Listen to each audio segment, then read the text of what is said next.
بسم اللہ الرحمن الرحیم۔ ڈسکور اوریجنل کے معزز ناظرین، السلام علیکم۔ اب کس نمبر 453 ملاحظہ فرمائیں۔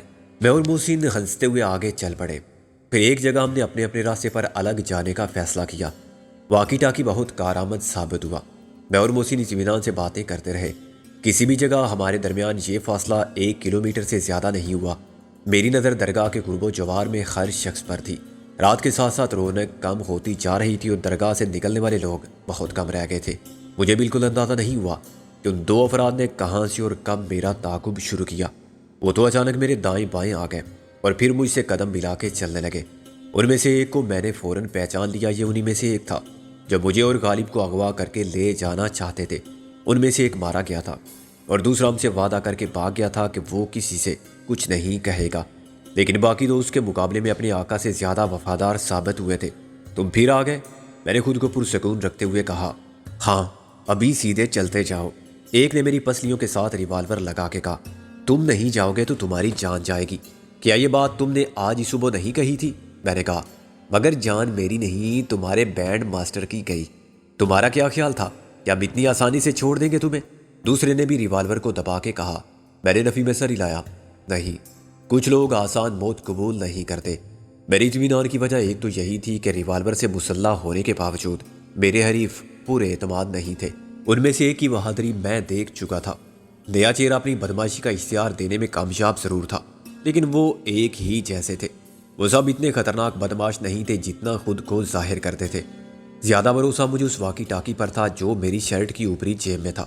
جیسے ہی میں نے محسوس کیا تھا کہ مجھے دونوں طرف سے محصور کر لیا گیا ہے، میں نے بڑی صفائی سے ہاتھ اوپر اٹھاتے ہوئے واقی ٹاکی کے ایک بٹن کو اوپر کھسکا دیا تھا۔ مجھے معلوم تھا کہ یہ بٹن بالکل نیچے دائیں طرف ہے، چنانچہ جیب کے باہر ہی سے اس کے ابھار کو محسوس کرتے ہوئے میں نے اپنا کام کر لیا تھا۔ بٹن جب اوپر والی پوزیشن میں ہوتا تو واقی ٹاکی ٹرانسمیٹر بن جاتا تھا اور میں محسن سے بات کر سکتا تھا۔ درمیان کی پوزیشن میں بٹن سے ریسیور آن ہوتا تھا اور میں محسن کی آواز سن سکتا تھا۔ بٹن کو بالکل نیچے کرنے سے واقی ٹاکی آف رہتا تھا۔ اب مجھے یقین تھا کہ ہماری سب گفتگو محسن کے کانوں تک پہنچ رہی ہوگی، لہٰذا مجھے کسی سے مدد کی درخواست کرنے کی ضرورت نہیں۔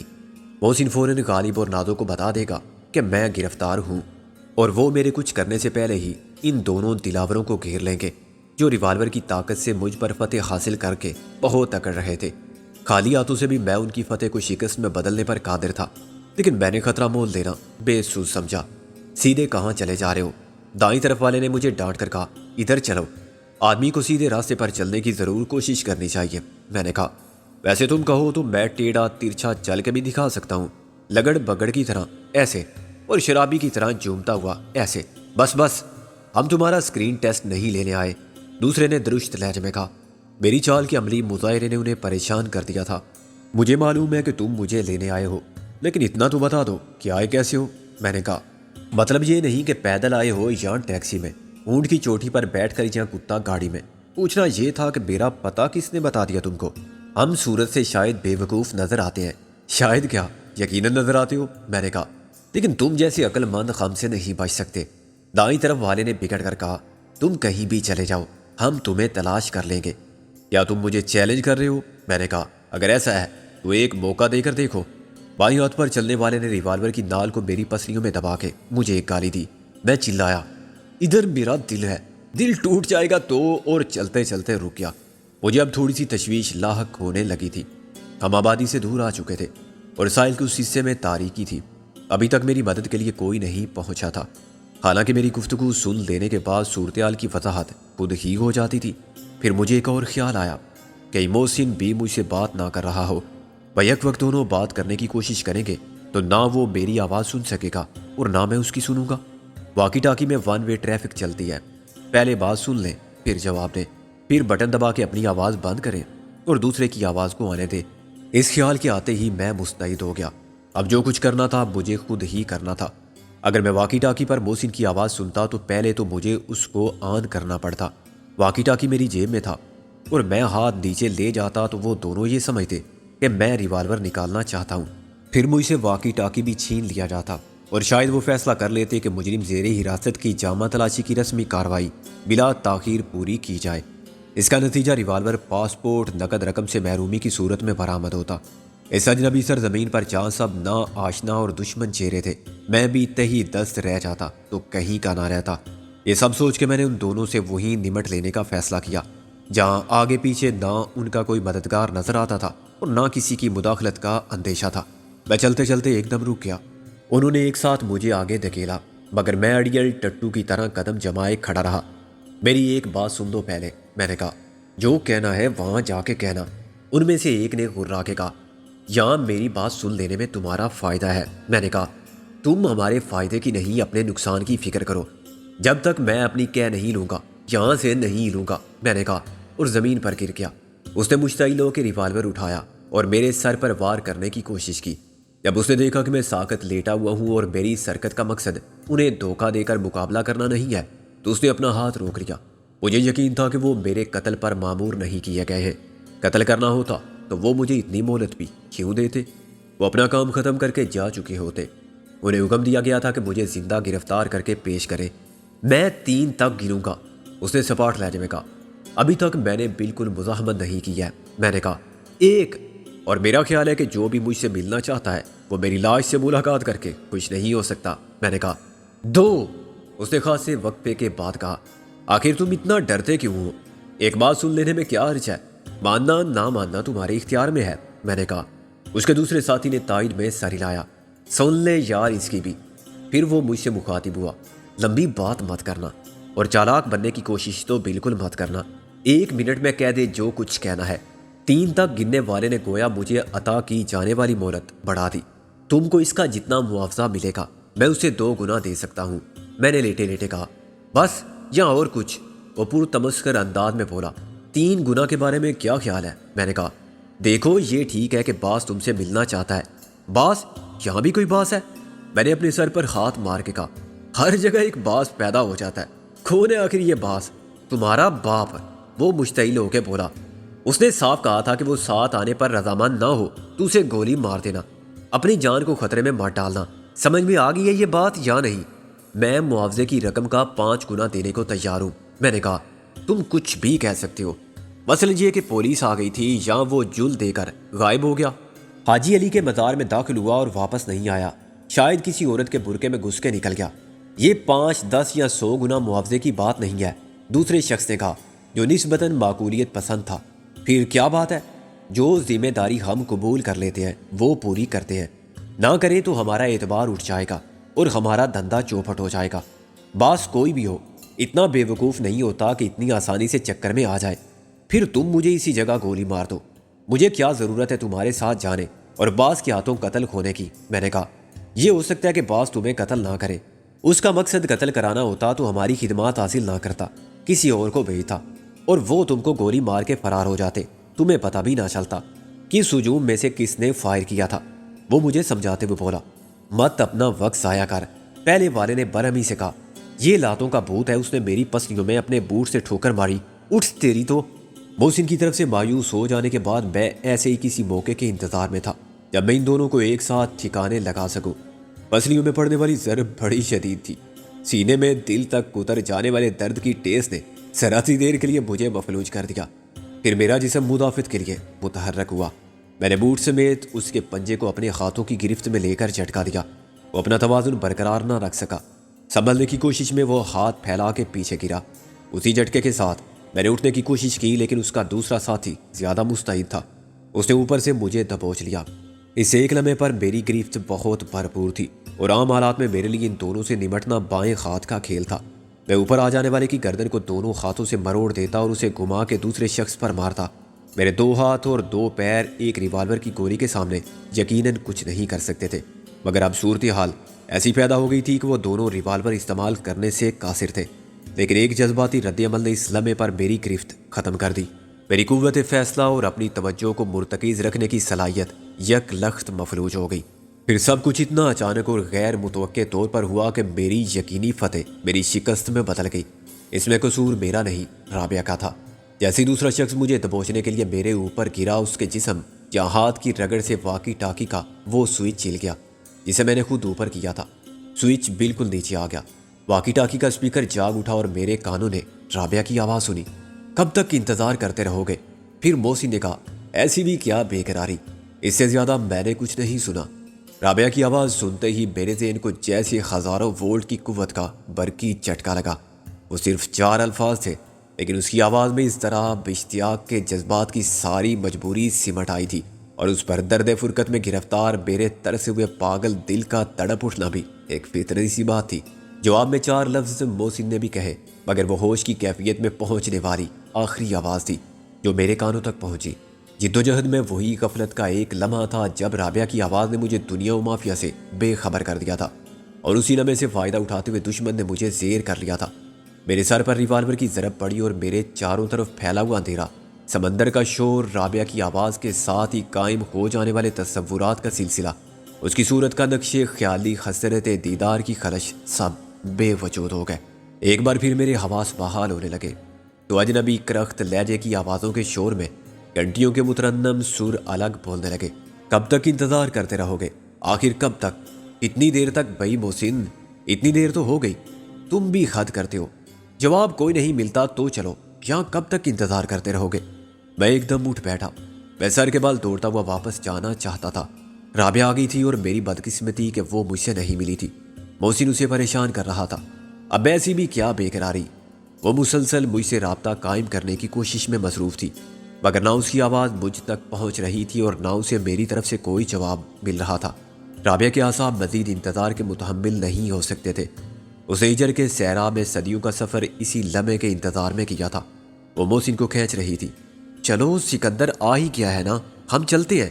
اور اس کی آواز کا ایک گنگناتا ٹکڑا، گیت کا ایک بول، نغمہ ساز کے ایک سر مجھے بلانے آ گیا تھا، یہ بتانے آ گیا تھا کہ چلو، تم کو جس کا انتظار تھا اب وہ تمہارے لیے محو انتظار ہے۔ لیکن اب میں اس سمندر کے ساحل پر نہیں تھا، میں ایک سجے سجائے کمرے کے قالین پر پڑا ہوا تھا۔ جلتی بجھتی روشنیاں اور متحرک در و دیوار مجھ پر خندہ زن تھے۔ نامانوس چہروں پر تمسخر اڑانے والی مسکراہٹ تھی، اور میں اپنی بے بسی کے حصار میں تنہا رہ گیا تھا۔ آہستہ آہستہ میں اس قابل ہو گیا تھا کہ تقدیر کے اس بے رحم مذاق کو سمجھ سکوں۔ وہ سب انتظامات جو ہم نے آپس میں رابطہ قائم رکھنے کے لیے کیے تھے بے فائدہ ثابت ہوئے تھے۔ غالب اور محسن یا نادوں میں سے کوئی بھی میری مدد کے لیے نہ پہنچ سکا تھا، اور وعدے کے مطابق مجھ سے ملنے کے لیے پہنچ جانے والی رابعہ مجھے پکارتی رہ گئی تھی۔ میرے سامنے صوفے پر ایک پستہ قد بھدے جسم والا گنجا شخص بیٹھا ہوا تھا۔ اس کے چہرے اور گردن کی جلد پر برس کی سفیدی تھی جو بڑے بڑے دبوں کی صورت میں ہاتھوں پر بھی پھیل گئی تھی۔ اس میں کہیں کہیں اس کے گندمی رنگ کے داغ رہ گئے تھے جو بدنمائی کراہیت کا احساس پیدا کرتے تھے۔ کمرے کی ہر دیوار پر 2 لائٹس تھیں جن پر جل مل کرتی شیشے کے موتیوں والی جالریں تھیں۔ ایسی جالروں والی 10 لائٹوں سے بنا ہوا فانوس درمیان میں روشن تھا۔ باقی کمرہ بھی بیش قیمت سامان آرائش سے بھرا ہوا تھا۔ صوفے پر بیٹھے ہوئے پستہ قد شخص کا سر بھی ایک گلوب کی طرح چمک رہا تھا۔ اس نے بہت قیمتی کپڑے کا سوٹ پہن رکھا تھا، لیکن اس کا جسم اتنا بے ہنگم تھا کہ اپنی تمام تر کوشش کے باوجود دردی سوٹ کو اس کے جسم کی ساخت کے مطابق نہیں بنا سکا تھا۔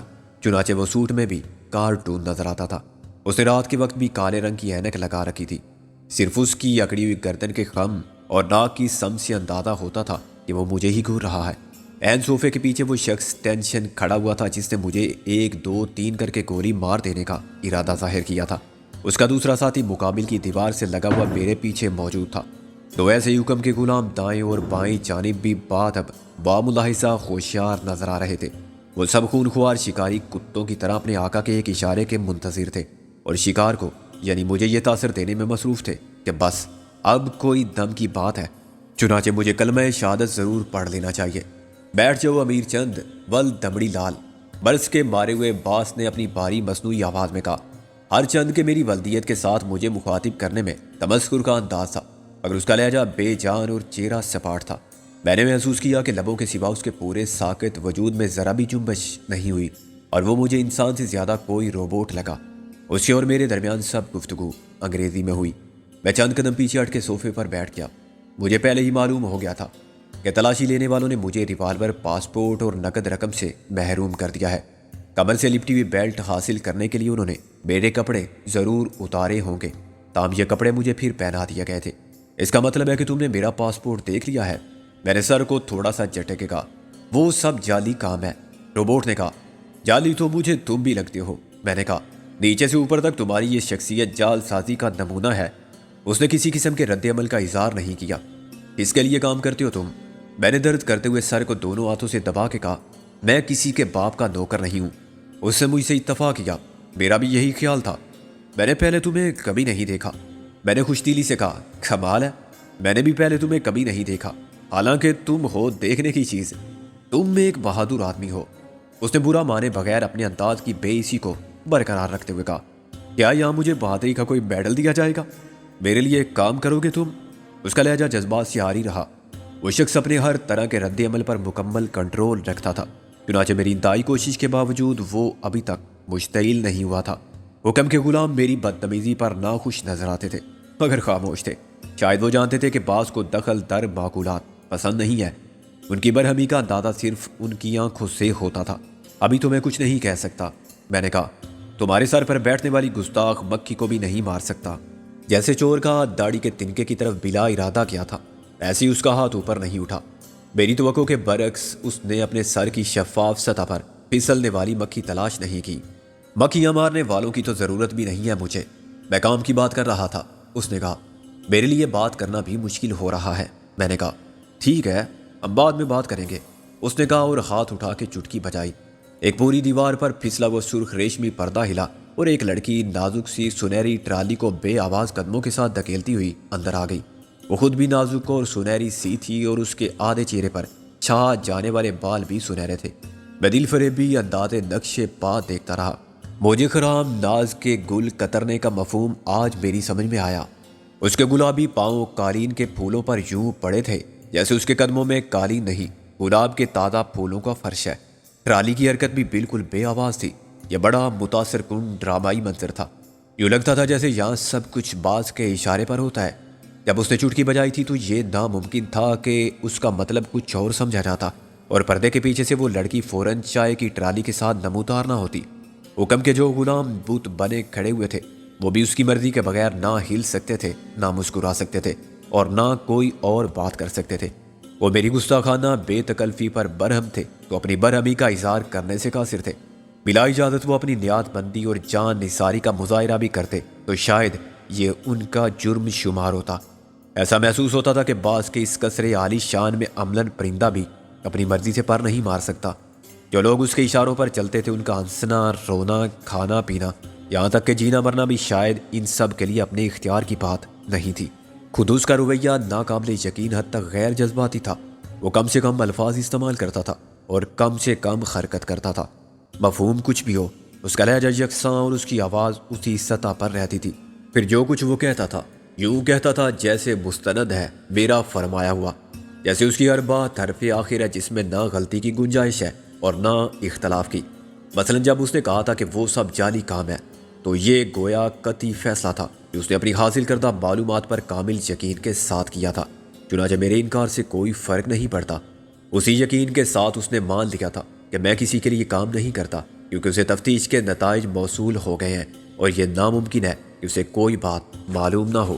چائے کی ٹرالی میں وہ سب کچھ موجود تھا جس کی میں خواہش کر سکتا تھا۔ ساقی گری کے فرائض انجام دینے والی نے جب ایک ہاتھ سے زلفیں ہٹا کے اور چہرہ میری طرف کر کے پوچھا کہ چینی، تو میں نے اس کے ساتھ ایک پرانا مذاق دہرایا کہ مٹھاس تو ان ہاتھوں کی بھی بہت ہوگی، مگر وہ بالکل نہیں مسکرائی۔ غالباً وہ باز کی نظر کا اشارہ سمجھ کے واپس ہو گئی۔ ایک ایک کر کے چاروں حکم کے غلام بھی پردوں کے پیچھے روپوش ہو گئے۔ یہ طے کرنا مشکل تھا کہ وہ سچ مچ چلے گئے ہیں یا چھت سے فرش تک آویزاں پوری دیواروں پر محیط شنیل کے بھاری پردوں کی شکنوں کے درمیان موجود ہیں۔ میں نے خود ہی ایک بلیک کافی کے مگ میں 2 چمچے چینی کے ڈالے اور نفیس کام والے چاندی کے چمچے۔ نارتک انگلش کراکری اور بگی نمان ٹرالی کی خوبصورتی سے متاثر ہوا جو اس رئیسانہ ماحول میں حسن ذوق کی آئینہ دار تھی۔ برازیل کی اعلیٰ ترین کافی کی پرسرور مہک اور کلب سینڈوچ دیکھ کے مجھے بے اختیار محسن یاد آیا جو کھانے پینے کے معاملے میں میرا خم ذوق تھا۔ مجھے اس پر تاؤ بھی آیا اگر وہ محض رابعہ کو تنگ کرنے کے لیے دیر نہ کرتا اور واقی ٹاکی پر رابطہ قائم نہ ہونے کی صورت میں فوراً آ جاتا تو صورتحال مختلف ہوتی اور اس کے بالکل برعکس ہوتی جو اب درپیش تھی۔ ہم ان دونوں کو لے جاتے جو مجھے یہاں لے آئے تھے۔ میں باس بن کے بیٹھتا اور ان دونوں سے پوچھتا، ایک شخص تم سے ملنا چاہتا ہے۔ باس نے اچانک کہا۔ میں اس وقت تک اپنا پیٹ بھر چکا تھا، کافی کا دوسرا مگ پی رہا تھا، ان سب اشیائے خورد و نوش کو حسرت سے دیکھ رہا تھا جن کے لیے میرے پیٹ میں جگہ نہ رہی تھی، اور سوچ رہا تھا کہ ہم سب ہوتے تو یہ ٹرالی خالی کر سکتے تھے۔ بہت سے لوگ ملنا چاہتے ہیں مجھ سے، میں نے درمیان میں رکھے ہوئے باکس میں سے سیگار منتخب کرتے ہوئے کہا، لیکن میں ایک معروف آدمی ہوں، اپائنٹمنٹ کے بغیر نہیں ملتا۔ وہ بڑے مکان کی انداز میں اٹھا۔ میں نے اسے نپے تلے قدموں سے چل کر ایک دیوار کی طرف جاتے دیکھا۔ وہ مشکل سے 5 فٹ قد کا آدمی تھا۔ 3 انچ کا اضافہ اس نے اونچی ایڑی والے جوتے پہن کے کیا تھا، اور یہ اسپیشل آرڈر پر بنے ہوئے جوتے تھے جس میں آدھی ایڑی کو مہارت سے چھپا دیا گیا تھا۔ اس طرح وہ اس قد کا آدمی نظر آتا تھا اگر وہ اپنی چوڑائی میں ڈرم کی طرح نہ ہوتا۔ ایک ڈوری کھینچ کے اس نے پردہ ہٹا دیا۔ درمیان میں ایک شفاف چوکھٹا سا نمودار ہو گیا، اور اس شیشے کی پارٹیشن کے پار دوسرے کمرے کا منظر یک لخت ایسے روشن ہو گیا جیسے سینما ہال کی تاریکی میں اسکرین پر فلم کا منظر آ جائے۔ وہ کمرہ بھی اندازے آرائش میں شان و عمارت کا مظہر تھا، لیکن اس وقت میں نے کمرے کو نہیں، اس شخص کو دیکھا جو مجھ سے ملاقات کا متمنا تھا، اور ایک دم مجھے یوں محسوس ہوا جیسے ہموار سڑک پر چلتے چلتے میں گٹر میں گر گیا ہوں یا ایئر کنڈیشنڈ کمرے کی ٹھنڈک سے نکل کے تندور میں اتر گیا ہوں۔ میں سیگار منہ میں دبائے پتھر کا مجسمہ بنا رہ گیا، کیونکہ میرے دل کی دھڑکن رک گئی تھی، سانس رک گئی تھی، اور نبض رک گئی تھی۔ میری آنکھیں پتھرا کے ایک جگہ ٹھہر گئی تھی، اور میں مجسمے کی طرح ساکت اور منجمد بھی ہو گیا تھا۔ میری عقل کے ساتھ میرے ہوش بھی جواب دے گئے تھے۔ روبوٹ نے پردہ برابر کیا اور واپس اسی صوفے پر عین اسی جگہ بیٹھ گیا جہاں سے وہ اٹھا تھا، لیکن میری نگاہیں پردے کے پیچھے موجود اس شخص کو دیکھتی رہی جو میرا ازلی و ابدی خریف چودھری دلاور تھا۔ یہ سب ایک ناقابل یقین ڈراؤنا خواب لگتا تھا، ایک ایسی سنگین حقیقت جس کو تسلیم کرتے ہوئے میرا وجود خوف کی سرد برفانی سیل کے نیچے مفلوج ہوتا تھا۔ یہ کیسے ہو سکتا ہے؟ چودھری دلاور، اور یہاں؟ کیا تم مجھ سے ملنا چاہو گے؟ روبوٹ نے کہا۔ میں بری طرح چونکا، سیگار میرے ہاتھ سے گر گیا۔ روبوٹ مجھے گھورتا رہا۔ کیا یہ میرے اختیار میں ہے؟ میں نے اپنا اعتماد بحال کرنے کی بھرپور جد و جہد کرتے ہوئے سیگار کو اٹھا کے جلانا شروع کیا۔ ہاں، اگر تم نہیں چاہتے تو میں اسے واپس کر دیتا ہوں، حالانکہ میں اس سے فائدہ اٹھا سکتا ہوں، روبوٹ نے کہا۔ اس نے مجھے بہت معقول پیشکش کی ہے۔ کس قسم کی پیشکش؟ میں نے تلخی سے کہا۔ کیا قیمت لگائی اس نے میری زندگی کی؟ قیمت کی بات ابھی نہیں ہوئی، لیکن وہ بزنس مین ہے، یقیناً تمہاری زندگی کی اس کے نزدیک معمولی قیمت نہیں ہو سکتی۔ کون ہے یہ شخص؟ سوال اس نے اچانک کیا تھا اور میرے لیے غیر متوقع سا تھا۔ میں نے کہا، کیا مطلب؟ اس نے اپنے بارے میں کچھ نہیں بتایا؟ روبوٹ نے کہا، ابھی تو نہیں بتایا۔ اپنا نام تو بتایا ہوگا۔ میں نے کہا، یہ کیسے ہو سکتا ہے کہ جو شخص تمہارے اس محل کے ایک کمرے میں اتنے اطمینان سے بیٹھا ہوا ہے اس کے بارے میں تمہیں کچھ معلوم نہ ہو، جبکہ وہ میرے بارے میں بھی تمہیں بہت کچھ بتا چکا ہوگا؟ روبوٹ نے کہا، اس نے تمہارے بارے میں ہم سے کچھ نہیں کہا۔ میں نے گہری سانس لے کر خود کو صوفے پر ڈھیلا چھوڑ دیا۔ روبوٹ کا رویہ میرے اعصاب پر اثر انداز ہونے لگا تھا۔ میں نروس بریک ڈاؤن کا شکار ہو رہا تھا۔ یوں لگتا تھا کہ وہ میری قوت برداشت کو آزما رہا ہے۔ اس نے مجھے چودھری دلاور کی ایک جھلک دکھا کے ایک پر اذیت کھیل کا آغاز کر دیا تھا۔ اب وہ اپنی ہر چال سے لطف اندوز ہونا چاہتا تھا۔ بالآخر میں نے اپنی حالت پر قابو پا لیا۔ میں نے کہا، یہ بڑی عجیب صورت حال ہے۔ میں نہیں کہہ سکتا کہ تم کس حد تک میرے یا اس شخص کے بارے میں جانتے ہو جو دوسرے کمرے میں بیٹھا ہوا ہے۔ ممکن ہے تمہیں سب کچھ معلوم ہو، لیکن تم مجھے بتانا نہ چاہتے ہو، یا واقعی ابھی تک تمہیں کچھ پتہ نہ چلا ہو، کیونکہ وہ شخص بھی بہت تیار ہے، زبردست ایکٹر ہے، کبھی ظاہر باطن کا پتہ نہیں چلنے دیتا، اور حقیقی زندگی کو ایسا ڈرامہ بنا دیتا ہے جسے کوئی سمجھ نہیں پاتا۔ بلا شبہ وہ بہت بڑا بزنس مین ہے، اور اتنا ہی بڑا دھوکے باز، جال ساز، ضمیر فروش بھی ہے۔ غالباً آج کی دنیا میں کامیابی کے لیے آدمی کا ان صفات سے مزین ہونا بے حد ضروری ہے۔ میرے بارے میں تمہارا کیا خیال ہے؟ اگر جان کی امان پاؤں تو عرض کروں کہ تم مجھے اس کے بھی باپ لگتے ہو۔ میں نے کہا، پہلا تاثر غلط بھی ہو سکتا ہے، اب کچھ اپنے بارے میں بتاؤ۔ اپنے بارے میں کیا بتاؤں اور کیا نہ بتاؤں؟ یہ بڑا مشکل سا سوال ہے۔ مختصراً یہ کہ وہ میرا جانی دشمن ہے، شاید تم بھی، مگر ابھی تک میرے اور تمہارے درمیان دشمنی کا باقاعدہ افتتاح نہیں ہوا ہے۔